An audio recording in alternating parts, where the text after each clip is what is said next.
प्रिय भाई और बहनों, हम प्रभु के पवित्र नाम का धन्यवाद करते हैं आज के सुंदर समय के लिए। आज 8 जून 2020 है और आज से ही हमने अपने BBS की शुरुआत भी करी है। अब मेरी आशा है कि BBS हम सबके लिए, खासकर हमारे बच्चों के लिए आशीष का कारण होगा। आज जैसे मैंने कल कहा था आराधना के समय कि हमारी बाइबल स्टडी कायम रहेगी, हम इस बाइबल स्टडी को करते रहेंगे, इसको बंद नहीं करेंगे, क्योंकि इसके अंदर हम बहुत सी उन बातों पर ध्यान करते हैं जो हमारे आत्मिक जीवन के लिए लाभ का कारण है। इन दिनों में हम संत पौलुस के मिशनरी यात्राओं पर अध्ययन कर रहे हैं और कुछ बातों का मैंने आपके सामने उल्लेख करा है जो संत पौलुस के मिशनरी यात्रा से संदर्भ में है।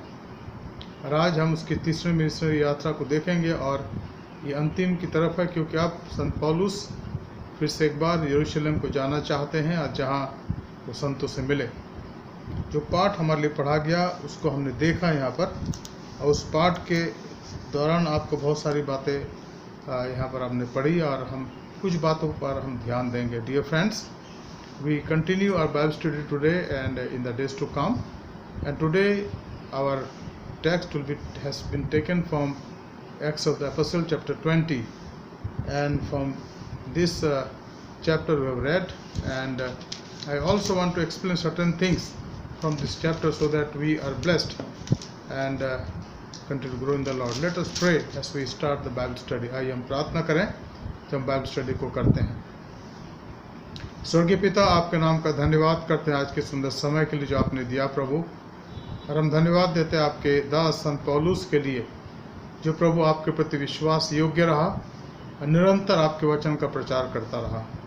Lord, we thank you and praise you Lord for Saint Paul, who is our model in mission, because he not only preached the word of God but endured persecutions, Lord, beyond our imagination in various places. प्रभु धन्यवाद देते संत पौलुस के लिए प्रभु जी, जो हमारे लिए एक नमूना है सुसमाचार प्रचार और मिशन के कार्य के लिए, जिन्होंने बहुत जगह दुख उठाया। प्रभु हमने पढ़ा दूसरे कोरिन्थी के पत्री के अंदर प्रभु जी वो कहते हैं कि मुझे लोगों ने, विरोध करने वालों ने सताया। उसने ये कहा कि मैंने 5 बार 39 कोड़े खाए, 3 बार मुझे बेतों से मारा गया और 1 बार भयंकर रूप से मुझ पर पत्थरवाह किया गया। और हमने देखा प्रभु किस प्रकार से लुस्त्रा में संत पौलुस पर पत्थरवाह किया गया।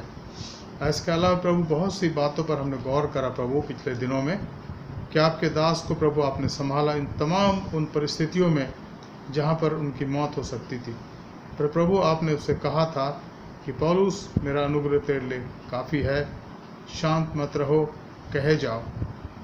We thank you, Lord, for the consolation, for encouragement that you gave to your called out disciple, your saint, your missionary, Saint Paul, and use him mightily, Lord, to establish the churches in various places during his missionary journey. And as today and in the days to come, Lord, we want to study a little bit about the conclusion of his 3rd missionary journey. We pray, God, thou talk to us and let these words be a tremendous blessing to all of us. Lord, prepare my heart, मेरे हृदय को तैयार करें, हम सब के हृदय को तैयार करें। हमारा उद्धारकर्ता प्रभु यीशु मसीह के पवित्र नाम से मांगते हैं। मैंने कहा था कि जो हमारा टेक्स्ट इस समय है इस अध्ययन में वो है प्रेरितों का काम उसका 20वां अध्याय। उसके पहले पद से हम पढ़ेंगे कुछ पदों को और हम इन बातों पर गौर करेंगे। पहले पद से हम पढ़ेंगे इसके 16 पद तक और इस पर आज हम गौर करेंगे और कल इसके आगे हम देखेंगे। ये लिखा है, वी रीड हियर, जब हुल्लड़ थम गया, I am reading from Acts of the apostle chapter 20 verse 1। जब हुल्लड़ थम गया तो पौलुस ने चेलों को बुलवा कर समझाया और उनसे विदा होकर मकेदोनिया की ओर चला गया। After the uproar ceased, Paul sent for the disciples, and after encouraging them, he said farewell and departed for Macedonia. संत पौलुस अपने कार्य को करके निरंतर आगे बढ़ते जाते थे। किसी जगह पर वो अकेले नहीं रहे या वहाँ पर केवल इफिसुस में वो काफ़ी साल तक रहे। और खुद कहते कि वहाँ पर वो 3 साल तक रहे, क्योंकि इफिसुस के अंदर जो सेवकाई को हम पाते हैं वो बहुत ही उत्तम सेवकाई, और जहाँ बहुत ने विश्वास किया और वहाँ विरोध भी हो, क्योंकि वहाँ पर अर्तिमिस का मंदिर था, जूस का मंदिर था, और जो यूनानी लोग थे वहाँ पर बहुत ही कठिनता के साथ वचन का अनादर करते थे।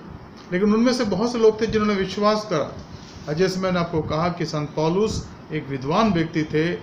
वो इब्रानी बोलते थे, यूनानी बोलते थे और आरामी भाषा भी बोलते थे, जो उनके लिए उनकी मातृभाषा थी, क्योंकि उन दिनों में यरूशलेम में यहूदी लोग यही भाषा बोलते थे, यानी वो आरामी भाषा में बात करते थे। लेकिन पौलुस जो विद्वान व्यक्ति थे, जिन्होंने उस ज़माने के बहुत ही महान शिक्षक गमलीएल के चरणों में बैठकर शिक्षा पाई थी और फरीसी होने के लिए उन्होंने पढ़ाई करी थी और उन्होंने मूसा की व्यवस्था का अध्ययन किया था, एक एक बारीकियों का अध्ययन करा था। इसलिए वो अच्छे से इस भाषा को जानता था जो उन दिनों में यहूदियों की भाषा थी, और हिब्रू इब्रानी भाषा, और फिर वो यूनानी भी जानते थे। उनके पास रोमी नागरिकता थी, इसलिए जब वो उनसे बात करते तो यूनानी में बात करते थे। और इसलिए हम इस बात को देखते हैं कि पौलुस अपने इस कार्य के अंदर निरंतर बने रहे और सिस्टमेटिक रूप से उसने कार्य कर आगे बढ़ते रहे। यहाँ लिखा है 20वें अध्याय के 2 पद में, उस सारे प्रदेश में से होकर और चेलों को बहुत उत्साहित कर वह यूनान में आया। अब जब वो यात्रा करते थे तो केवल यात्रा नहीं करते थे। संत पौलुस की इस बात का ध्यान था कि जो विश्वासी लोग हैं, जो प्रभु के विश्वासी हैं, उनको मुझे मजबूत करने की आवश्यकता है। यहाँ लिखा है कि जब मकेदोनिया में से चले और अलग अलग प्रदेश में वो पहुँचे तो वहाँ उन्होंने विश्वासियों को प्रोत्साहित करा, लोगों की सहायता करी, मदद करी, उनके विश्वास में तक बढ़ते चले जाएं। Dear friends, St. Paul not only had his journey back towards Jerusalem now, but wherever he stopped for some time, he went to these people or called them to him, and he strengthened them in their faith. What is the lesson we see here today? We the leaders or clergy or the lay leaders, we have a solemn responsibility to speak to the believers and strengthen their faith, so that their faith is strengthened. They become strong in their faith, because this is needed. Nobody in this world is immortal. इस दुनिया में हम कभी शाश्वत रूप से नहीं आए, हम यहाँ पर हमेशा नहीं रहेंगे. One day we'll go from this world, and therefore the time God has given to us, the time that has been allotted to us, is a counted time, counted period. 10 years, 15 years, 20 years, 25, 30 years, or 50 years, or 60 years. As we work, not more than that, sometime 65 years, but at the time when age we go into advanced age, 85, 90 years, then we ourselves become a little bit slow, very slow in our producing words even also.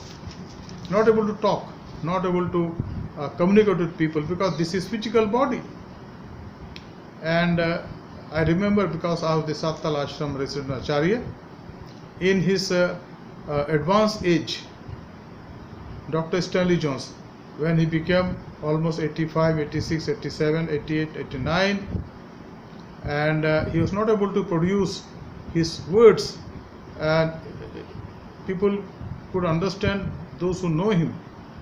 And the last book he wrote was The Divine Yes, and that was he simply narrated, and people or his wife or his daughter or granddaughter, other people wrote that book. So this is a physical body which is subject to decay. Gradually it becomes weak and weaker. Therefore we need to understand that as long as we are strong in a physical body, we can go, we can walk, we can take journeys. We need to understand that God has used us to do certain, God has used us to do certain work in establishing His work, establishing His church. We need to definitely be available for these new believers and strengthen them in their faith. मित्रों, अगर प्रभु ने हमें मौका दिया है कि हमने कलीसियाओं की स्थापना करी है, तो हमारे लिए मौका कि हम उन्हें मजबूत करें, उनके विश्वास मजबूत करें, ताकि वो बढ़ते चले जाएं और उनके द्वारा प्रभु की महिमा हो सके। और ये जो हमारी कलीसिया है एपोस्टल मेथोडिस्ट चर्च, यहाँ भी बहुत से प्रभु के संत लोग हैं जो शुरू से यहाँ पर हैं। 65 साल पहले, 60 साल पहले जब इसकी शुरुआत हुई, वो तब से यहाँ पर हैं और उन्होंने कई लोगों को मजबूत करा, मेरा विश्वास है। लेकिन हम लोग जो अब पाए जाते हैं यहाँ पर, हमें इस बात का ध्यान रखने की आवश्यकता है। जैसे पौलुस ने कहा कि उसने जहाँ भी वो गया उसने विश्वासियों को मजबूत करा, उसने उनके विश्वास को मजबूत करा। और यह साफ लिखा है, उस सारे प्रदेश में से होकर और चेलों को बहुत उत्साहित कर वो यूनान में आया। अपनी यात्रा के दिनों के महत्वपूर्णता को जानते हुए पौलुस ने ऐसा करा, और जहाँ भी वो गए, अब वो यरूशलेम को वापस जा रहे हैं। उसके साथ उसके साथी लोग हैं, लूका तो है और तीमुथियुस भी है और सिलास भी है, लेकिन पौलुस उनको मोटिवेट करता था, प्रोत्साहित करता था कि तुम केवल और केवल, हम लोग यात्रा की बात ना सोचें, लेकिन हम उन स्थानों में भी जाएं जहां हमने प्रभु की दया से लोगों को प्रभु के विश्वास में ले आए। प्रभु के पवित्र आत्मा ने ये करा, लेकिन हमारा फर्ज है कि हम उनकी मदद करें और उनको उनके विश्वास में मजबूत कर सकें। अब यहाँ पर हम आगे देखते हैं दूसरी बात में, तीसरे पद में लिखा है कि जब 3 महीने रहकर वो वहाँ से जहाज पर सीरिया की ओर जाने पर था, तो यहूदी उसकी घात में लगे। फिर यहाँ पर विरोध हो रहा है। 3 महीने तक उन्होंने लोगों की मदद करी, लोगों की सहायता करी मकदूनिया में और आसपास के प्रदेशों में, और वहाँ इस काम के लिए 3 महीने तक रहे। लेकिन इसके बाद जब जाने लगे तो लिखा है कि यहूदी लोग उसको घात करने के लिए उसके पीछे पड़ गए। इसलिए उसने ये निश्चय किया कि मकदूनिया होकर लौट जाए और बिरिया के पौरुष का पुत्र सोपत्रुस और थिस्सलुनीकियों में से अरिस्तिकुस और सिकंदरुस और दिर्बे का गयुस और तीमुथियुस और आसिया का तुकिकुस और त्रुफिमुस आसिया तक उसके साथ हो लिए।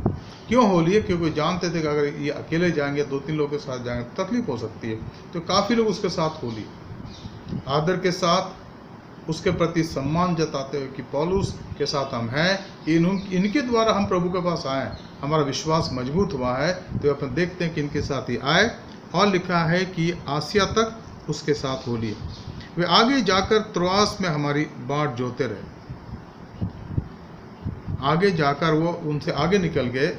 यहाँ जो शब्द हम है ना, वो इसलिए कि लूका उनके साथ है, जो इस पत्री का लिखने वाला है, इस एपिसोड को लिखने वाला है, प्रेरितों काम की पुस्तक लिखने वाला है। तो पौलुस तो लूका कहता है कि वो लोग जो हमारे साथ आए थे वो हमसे आगे निकल गए और त्रोआस में वो हमारी बाट जोते रहे।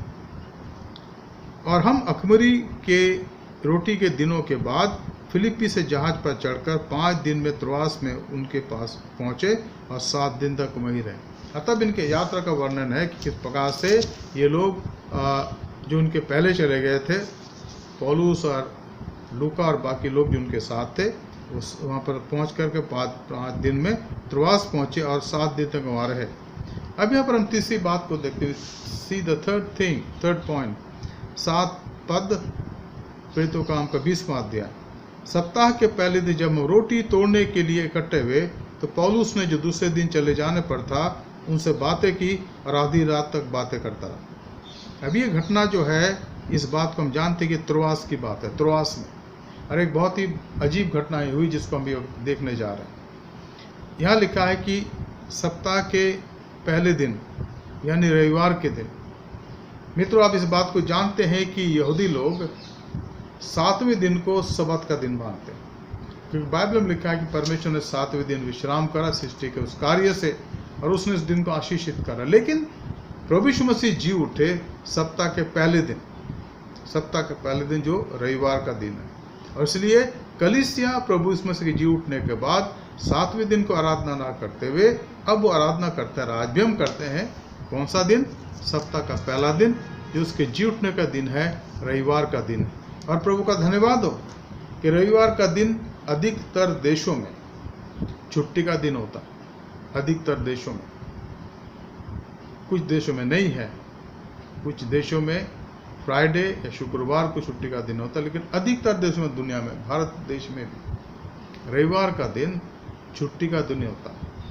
ये एक बहुत बड़ी बात है जो हमें स्वीकार करने की आवश्यकता है कि वो एक्चुअल में सेकुलर छुट्टी का दिन है, लेकिन उसके पीछे क्या रहस्य है कि वो सप्ताह का पहला दिन है और उस दिन स्वर्ग का राजकुमार, स्वर्ग का राजा, जो इस पृथ्वी पर 33.5 साल तक चलते रहे, जब उनको मारा गया आज से लगभग 2000 साल पहले, तो मृत्यु के बाद उनको दफनाया गया, लेकिन अपने कब्र से वो अपनी मृत्यु के तीसरे दिन जी उठे और जो तीसरा दिन था वो सप्ताह का पहला दिन था। और इसलिए कलीसिया में आज तक सप्ताह के पहले दिन यानी रविवार के दिन हम आराधना में सम्मिलित होते थे, आराधना करते थे। यहाँ लिखा है कि सप्ताह के पहले दिन जब हम रोटी तोड़ने के लिए निश्चित रूप से इसका मतलब है प्रभु भोज। और पौलुस वहाँ पर त्रोआस में रुके हुए थे, तो प्रभु के वचन की सेवकाई करते रहे त्रोआस में विश्वासियों के घर में।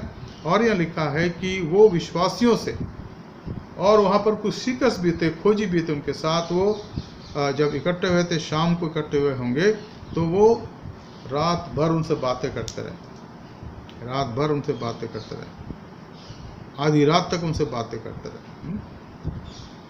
और जिस अटारी पर हम इकट्ठे थे, उपरोटी कोठरी होगी, वो फर्स्ट सेकंड थर्ड फ्लोर होगा, वो उसमें बहुत से दिए जल रहे थे और वहाँ लोग आकर के बैठे थे और पौलुस की बातों को सुन रहे थे। अभी तक पौलुस उस पूरे इलाके में बहुत प्रसिद्ध हो गया था, क्योंकि उन्होंने लोगों के जीवनों को पवित्र आत्मा के सहयोग से बदल दिया था। लोग जो पहले मूर्ति उपासना करते थे या व्यवस्था पर घमंड करते थे, पौलुस के प्रचार से और उनके साथियों के प्रचार से प्रभु ने उनके मन को कायल करा था, बदल दिया गया था। अब उस सुसमाचार की तरफ विश्वास करके पौलुस के साथ हो लिए थे। तो उनमें से कुछ लोगों के साथ पौलुस लिखा है कि वो आधी रात तक बातें करते रहे। जिस अटारी पर हम इकट्ठे थे उसमें बहुत से दिए जल रहे थे, और यूतुखुस नामक एक जवान खिड़की पर बैठा हुआ गहरी नींद में झुक रहा था। उसको नींद आ रही थी, जवान लड़का था वो, लेकिन वो खिड़की में बैठा था, हवा आ रही हो, बैठा हुआ वहाँ पर। जब पौलुस देर तक बातें करता रहा तो नींद के झोंके में तीसरी अटारी पर से गिर पड़ा। तीसरी अटारी, थर्ड फ्लोर, वहाँ से गिर पड़ा और मरा हुआ उठाया गया। There was a boy, young boy, when Paul was speaking to people, was talking with people in Troas, in a house, in third floor, in the house of a believer. This young man called Eutychus was sitting at the window, sank into a deep sleep as Paul talked till longer, and being overcome by sleep, he fell down from the third floor story and was taken up dead. जब वहाँ से उसको उठाया गया तो उसकी मौत हो गई थी। अब देखिए आगे क्या लिखा। पौलुस उतरकर उससे लिपट गया और गले से लगाकर कहा, घबराओ नहीं, क्योंकि इसका प्राण इसी में है ना। This man without any fear, he declared that he is not dead. You remember Christ when that girl had passed away? What Jesus said? She is sleeping. And then he said to her, Lalita Kumi, rise up. Similarly, Paul was so confident because he knew that I have been called by the Lord, who is life himself. He knew within himself that if I pray and this boy will rise up. And that's why he said what he said. उसने उतर कर वो लिपट गया उससे गले से लगा कर कहा, घबराओ नहीं क्योंकि उसका प्राण उसी में है. Up to that point, before 10-15 minutes or half an hour, he also was staring at him because he was sitting at the window side. And when Paul was speaking to the multitude of people, a crowd that was gathered in the third floor in the house, he was completely giving it attention. But suddenly he fell down because he was in sleep, and then he died. Then Paul went up to that place, went down, 10th verse, and bent over him and taking him into his arms said, do not be alarmed, for his life is in him. By faith, by faith. Many times, my friend, we are come across this type of situation. We need to have the faith that God can do some miracle, and God does. God does. Many years ago, when I was the mission board director, there was a story narrated to me which took place in Udaipur district, in a tehsil called Tiri tehsil near Gogunda, and these people were worshipping, and that was, I think, on Christmas Day. And then one family was coming, they were bringing that child who was sick, Tiri tehsil. And then while they were coming, on the way that boy collapsed and died. And suddenly someone ran up there to the missionaries and said, sir, the boy is dead. And then these missionaries went there, they surrounded him and they started praying. And after that, some time, that boy opened his eyes and stood up. ये घटनाएं हमारे जीवनों को अंदर से हिला देती है कि मुर्दे जी उठते हैं. And it was a real story that was told to me when I was the mission board director. And I was really praising God. I went to that place to meet that missionary. And I said, God bless you. Keep up your faith in the Lord.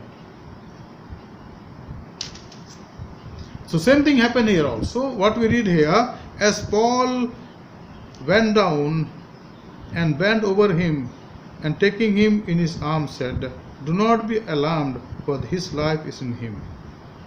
And then we read, and 11th, and when Paul had gone up and had broken the bread and eaten, he conversed with them a long while until daybreak, and he departed. After he said that this boy is not dead, this young man, his life is in him, he went back to that upper room on the third floor, and he continued his talk, preaching. And then in the early morning, he took the bread and then he gave them, and there was the morning, the dawn took place until the daybreak, and so he departed. Now what happened to the boy? The Bible says, and they took the young away alive and were not a little comforted. यह लिखा है, और वे उस जवान को जीवित ले आए और बहुत शांति पाई.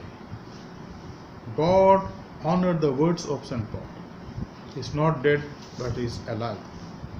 Dear friend, this is a tremendous testimony. मित्रों, ये बहुत बड़ी गवाही है. पौलुस ने कहा उस जवान को उठा करके गले लगा करके, ये मरा नहीं है, इसका प्राण इसमें है, और उसने कुछ नहीं करा. फिर ऊपर गया और वचन को सुनाने का काम जारी रखा। फिर जब पाँव फटा तो उसने प्रभु भोज की विधि मनाई और उनके साथ रोटी खा के वहाँ से वो निकल पड़े। और तब जो बच्चा जवान गिर गया था उसको लोगों ने देखा कि वो जीवित है। हम प्रभु का धन्यवाद देते कि प्रभु आज भी ऐसा कार्य करता है। अगर हमारा विश्वास मजबूत है तो प्रभु हमारे जीवन के द्वारा हमारे विश्वास को देख करके कोई भी कार्य कर सकता है, कोई भी कार्य उसके लिए असंभव नहीं है। अब ये आगे लिखा है 13 पद में हम पढ़ते हैं, हम पहले जहाज पर चढ़कर अस्सूस को इस विचार से आगे गए कि वहाँ से हम पौलुस को चढ़ा लें, क्योंकि उसने ये इसलिए ठहराया था कि आप ही पैदल जाने वाला था। जब वो अस्सूस में हमें मिला तो हम उससे चढ़ाकर मिलेतुस में आए। 15 पद में वहाँ से जहाज खोलकर हम दूसरे दिन खियुस के सामने पहुँचे और अगले दिन सामुस में जा लगे। फिर दूसरे दिन मिलेतुस में आए, क्योंकि पौलुस ने इफिसुस के पास से होकर जाना का निश्चय किया था कि कहीं ऐसा ना हो कि उसे आसिया में देर लगे, क्योंकि वह जल्दी में था कि यदि हो सके तो वह पेंतिकुस्त के दिन यरूशलेम में रहे। तो इस प्रकार से पौलुस के मनसा को यहाँ देखते हैं कि वो वहाँ से चल दिए और उसकी इच्छा थी, वो लिखा है कि वहाँ पर वो कहाँ पहुँचे, मिलेतुस में आए और वहाँ से वो जल्दी करके जाना चाहता था कि उसकी इच्छा थी कि वो पेंतिकुस्त के दिन यरूशलेम में पहुँच जाए। 17 पद में पढ़ते हैं, उसने मिलेतुस से इफिसुस में कैला भेजा और कलीसिया के प्राचीन को बुलाया और जब वे उसके पास आए तो उनसे कहा।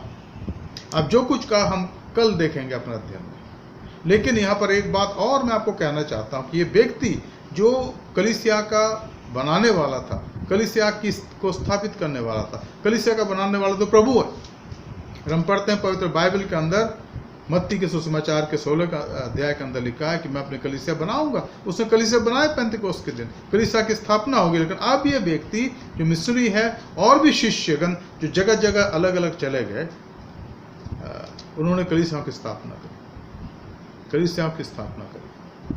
कुछ सालों पहले मैंने एक पुस्तक अनुवाद करा था कि प्रभु के शिष्यों का क्या हुआ, डॉक्टर मैकबायले की किताब What happened to the disciple of Christ।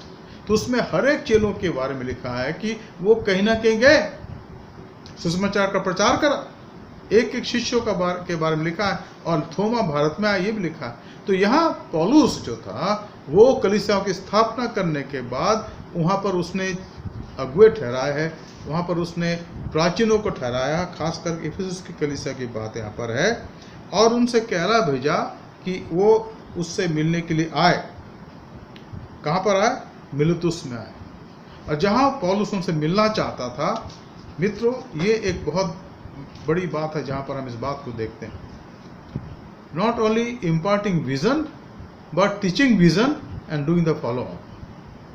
हम बात करते कि भाई हम दर्शन को अपने पास है तो दूसरों को दे, जवानों को देते हैं, लेकिन यहाँ पर उससे बड़ी बात है कि वहाँ तो जवान के जवान और भी लोग जो विश्वासी लोग थे, पौलुस ने उनको बुलाया इफिसुस से, मिलेतुस में बुलाया कि वो उनके पास आए और उनकी मदद करें। मैं सोचता हूँ कि हम लोग जो इस कलीसिया के सदस्य हैं, एपिस्टल मेथोडिस्ट चर्च के सदस्य, हमारी एक बहुत बड़ी जिम्मेदारी है कि ना केवल हम अपने आराधना के लिए सोचे, और इन दिनों में जब हम घर में बैठ कर आराधना कर रहे हैं, बाइबल स्टडी कर रहे हैं, ये बहुत अच्छी बात है।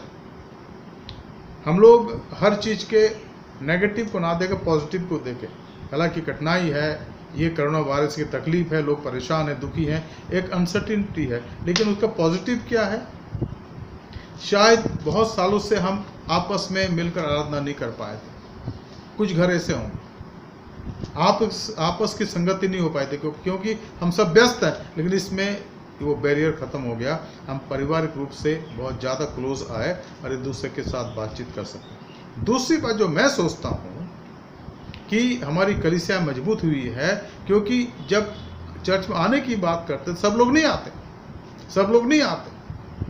एक बड़ी कलीसिया जहाँ पर हमारे 3 कलीसियाएँ हैं और 4 कलीसिया और यहाँ आराधना करती है। टोटल हमारी इस कलीसिया के अंदर 7 आराधनाएँ होती हैं, 7 कलीसियाओं का आराधना होती हैं। लेकिन अगर आप चर्च में देखें तो अटेंडेंस जो है उसका परसेंटेज करीब 65, 70 या 75%।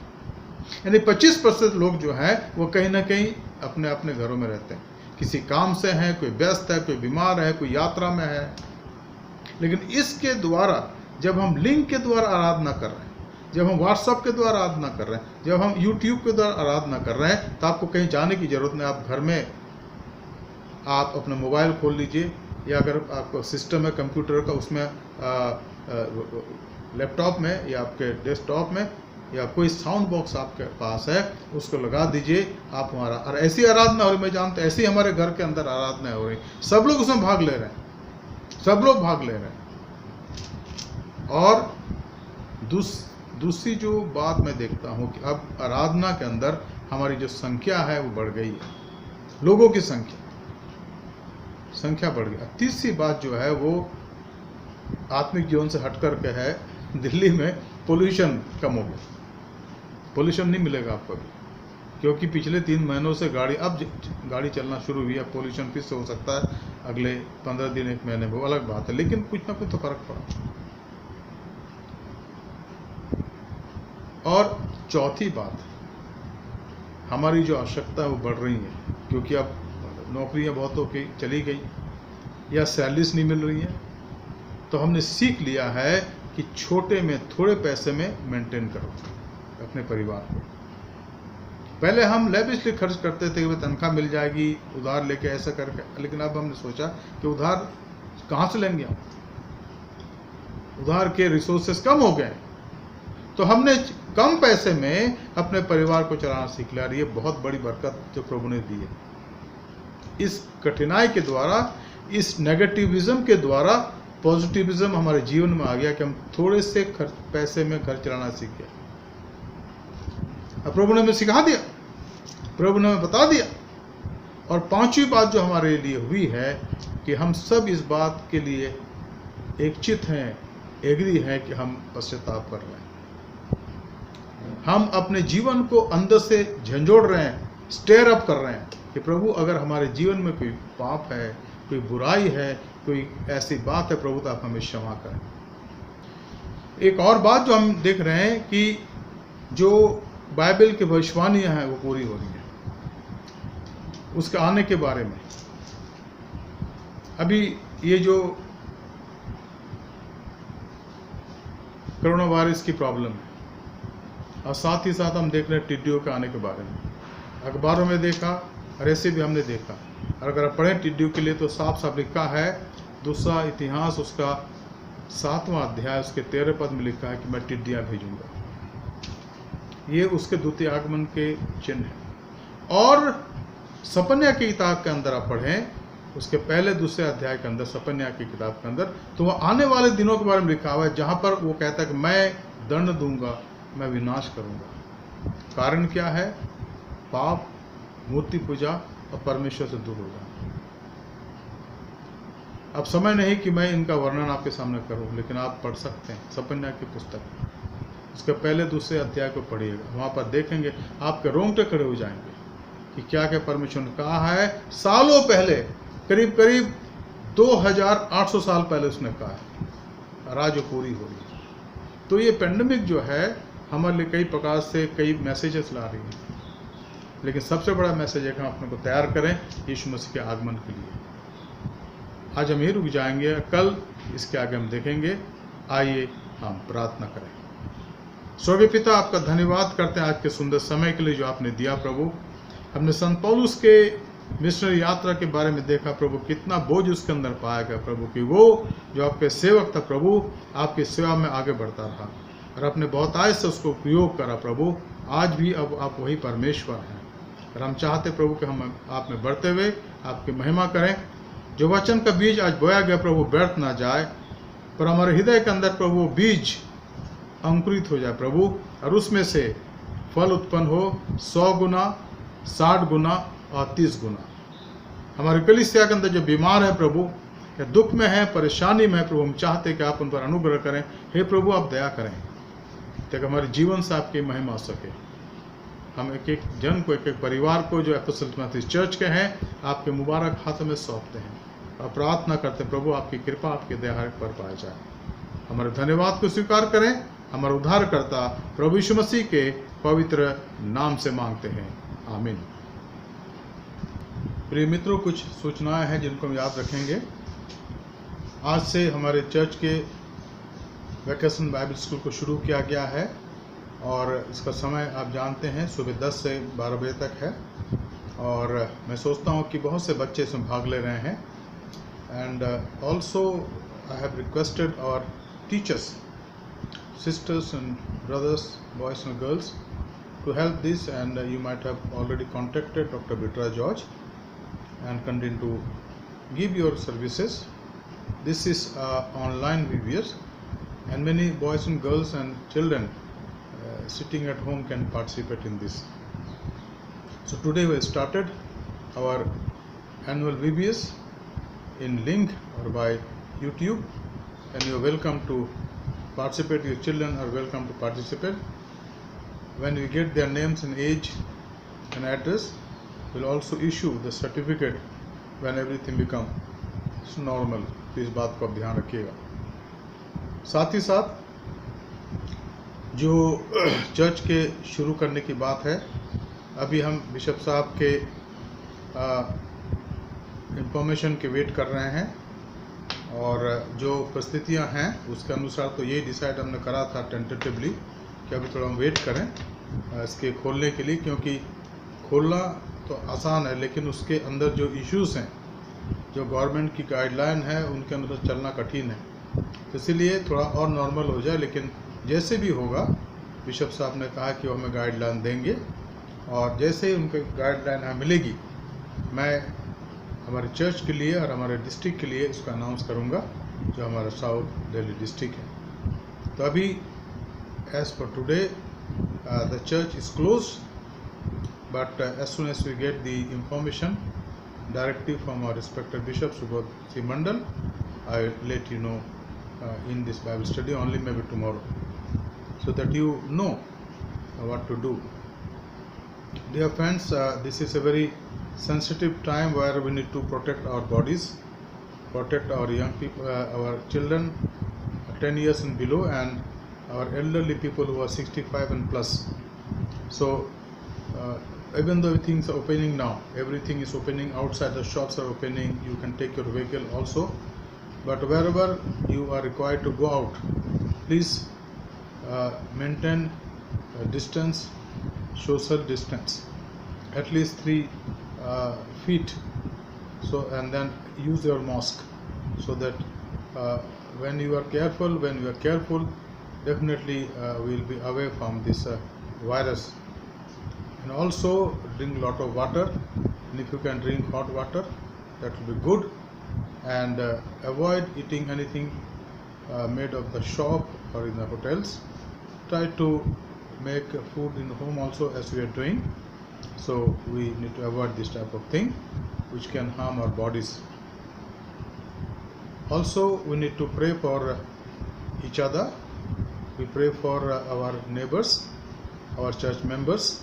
हम उनके लिए प्रार्थना करें, एक एक परिवार की प्रार्थना करें, एक एक माँ बाप के लिए प्रार्थना करें, एक एक बुजुर्ग के लिए प्रार्थना करें, एक एक जवानों के लिए प्रार्थना करें। हम प्रार्थना करें कि एक बच्चों के लिए प्रभु उनको स्वस्थ रखे। May God keep them in proper health and in good and sound health.